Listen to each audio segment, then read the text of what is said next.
Welcome back to The Exchange. Google's annual developer conference is underway in Mountain View. CEO Sundar Pichai giving the keynote right now. Deirdre Bosa is outside with the big headlines so far. Deirdre? Yeah, that's right. We can hear the cheers coming from inside the amphitheater right beside me. Sundar Pichai, as you said, took the stage. He's still on there right now. And I think probably the biggest announcement so far, we're still early. Sundar Pichai said that the company is launching AI overviews in search across the U.S. this week. Kelly, you and I have talked about this. This is previously known as Search Generative Experience. So this is search with AI, generative AI added to it. So it's no longer the 10 blue links that you typically see from a traditional search, but they're actually incorporating AI to all users in America. So search is going to look very different for everyone in the U.S. by the end of this week. And he says that they're going to roll that out to more countries throughout the year. Another headline that came out, he said that over 1 million people have signed up to try Gemini over the last 3 months.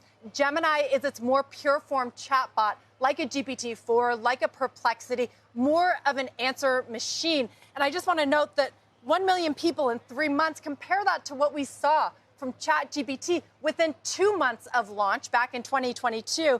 They made it to 100 million monthly active users. So again, you see that Google is moving slowly, but they do have that huge distribution, that huge scale advantage, and likely kicking off a new kind of race here if they're making generative AI available right in search starting this week. We're getting some more demos as well, including Workspace.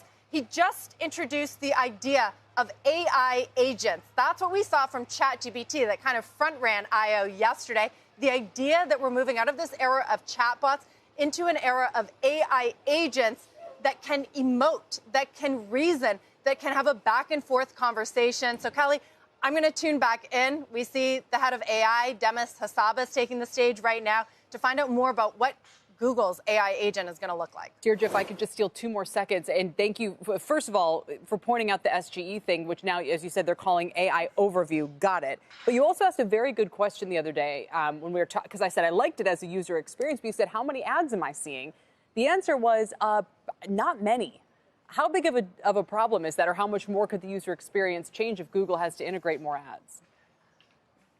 So I think that is still an open question, and that's why Google is not rolling out Gemini to everyone, because Gemini doesn't really have ads. It's that AI overview, or SGE, where executives have said that they can place ads above and below those generative AI answers, and I think it's still unclear where that's going to go. If that's going to go now below the fold, how does the business model change with that? And that's why maybe, they put Gemini behind another wall. 1 million users have signed up versus 100 million monthly active users for ChatGPT within 2 months. There's a difference there. And can Google win using its strategy by keeping the ad model within a generative AI world? Right. And you think about, well, could people just pay to be kind of the sponsored answer or kind of point you, but then it compromises the quality, which is kind of their whole sell. Would that be as useful? Exactly.